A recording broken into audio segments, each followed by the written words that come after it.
ओम नमः शिवाय। श्रावण मास महत्तम अध्याय 27। हे स्नंद कुमार, श्रावण मास में मनुष्य को जो अन्य कार्य करने चाहिए उनको सुनो।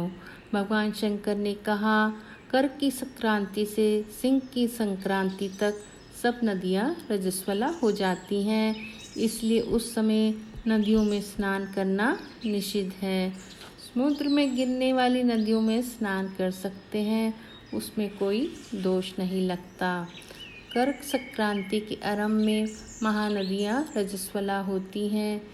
जिस प्रकार स्त्रियाँ 3 दिन तक अपवित्र रहती हैं, उसी प्रकार महानदियाँ भी 3 दिन तक अपवित्र रहकर चौथे दिन पवित्र हो जाती हैं।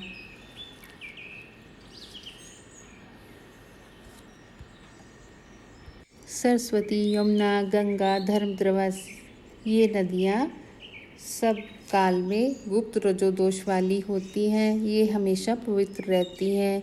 नदी के तटवासियों को रजस्वला जन्म पाप नहीं लगता। गंगा जल में रजोदृश जल मिलने से पवित्र हो जाता है। अब मैं सिंह की संक्रांति पर गो प्रसव के फल को बताता हूँ। सिंह का सूर्य हो जाने पर जिसकी गो ब्याई हो, उसकी 1 मास में निश्चय ही मृत्यु हो जाती है। उस समय की गो प्रसव की शांति का उपाय सुनो, जिसके करने से मनुष्य सुखी हो जाता है। उस गो को ब्राह्मण को दान कर देनी चाहिए। पीली सरसों तथा शुद्ध गौ घृत द्वारा होम कराना चाहिए।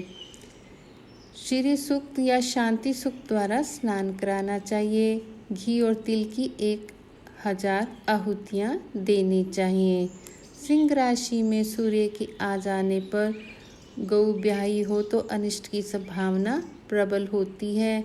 उसकी शांति के लिए अस्यवाम से तथा विष्णु मंत्र से तिल घी द्वारा 108 होम करने चाहिए तथा मृत्युंजय विद्वान द्वारा 10,000 हवन करना चाहिए। ऐसा करने से मनुष्य को किसी प्रकार का भय नहीं सताता।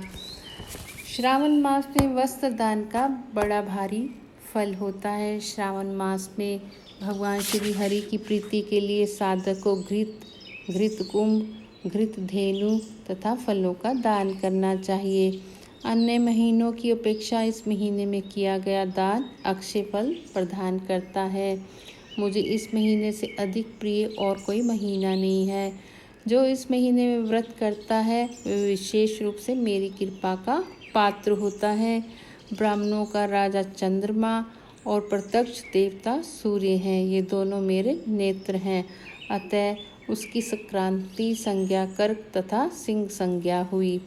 मनुष्य को चाहिए श्रावण मास में प्रातः स्नान कर शिव पूजन करे और इस मास का महत्तम तथा कथा भक्ति के साथ पूरे मास सुनता रहे।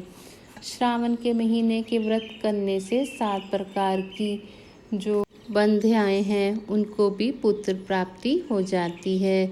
इस महीने में श्री व्यास जी की भी पूजा करनी चाहिए। जिसने भी श्री वेद व्यास जी को प्रसन्न कर लिया, उसने मानो मुझे प्रसन्न कर लिया। जो श्रावण मास का महत्तम सुनकर भगवान वेद व्यास का पूजन नहीं करता, यमराज उसके कान काटकर बहरा बना देते हैं। इसलिए इस मास में श्री वेद व्यास जी की पूजा अवश्य करनी चाहिए।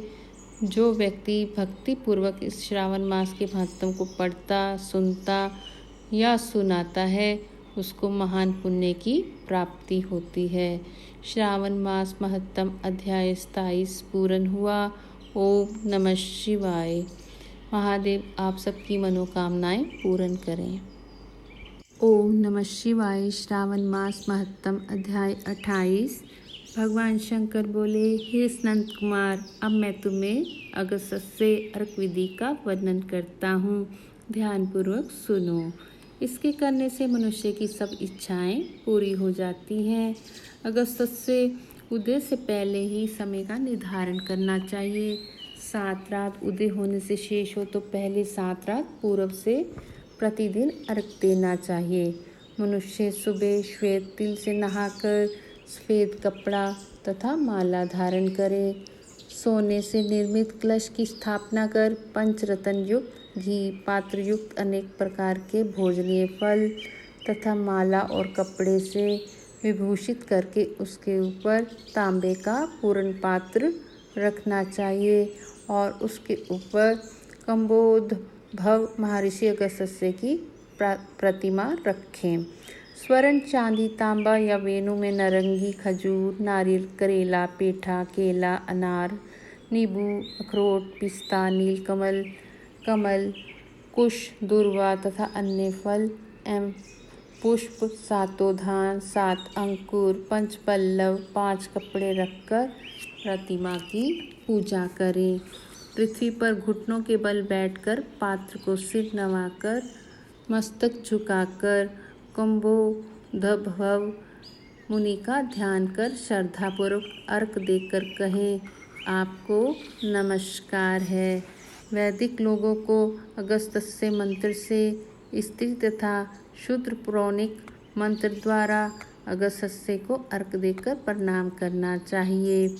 हे राजपुत्री, हे महाभागे, हे ऋषि पत्नी, हे वीरानने, हे लोपे मुद्रे, आपको मेरा नमस्कार है। मेरे इस अर्घ को आप स्वीकार करें। हे अचिंत्यचरित अगस्त्य, मैंने आपका यथाविधि पूजन किया है। इस संसार या परलोक कार्य की सिद्धि करके आप यहाँ से विदा हों। इस प्रकार अगस्त्य का विसर्जन करके इस मूर्ति को ब्राह्मण को दे देना चाहिए। वेद वेदांग के दाता दृढ़ और कुटुंबी ब्राह्मण का अभिनंदन करना चाहिए, जिसमें यह भावना होनी चाहिए कि अगस्त्य मुनि इनको द्विज रूप से स्वीकार करें। इसे अगस्त्य ऋषि ग्रहण करते तथा देते हैं। दोनों के तारक अगस्त्य हैं, अतः अगस्त्य ऋषि को नमस्कार है। हे संत कुमार, अगस्त्य उदय के पहले 7वें दिन दक्षिणा सहित धेनु का दान करना चाहिए। इस प्रकार निष्काम होकर 7 रात अर्घ दान करने से जन्म जन्म का भय मिट जाता है। ब्राह्मण 4 वेदों और 6 शास्त्रों का विद्वान बन जाता है। वैश्य को धन तथा गोधन की प्राप्ति होती है। क्षत्रिय समुद्र तक भूमि प्राप्त कर लेता है। शूद्र की गरीबी दूर हो जाती है। स्त्री को पुत्र, सौभाग्य और घर की प्राप्ति होती है। जिन देशों में लोग अगस्त्य से अर्चन करते हैं, उन देशों में मेघ कामवर्षी हो जाते हैं। टिड्डी दलों का समाप्ति तथा रोगों का नाश हो जाता है।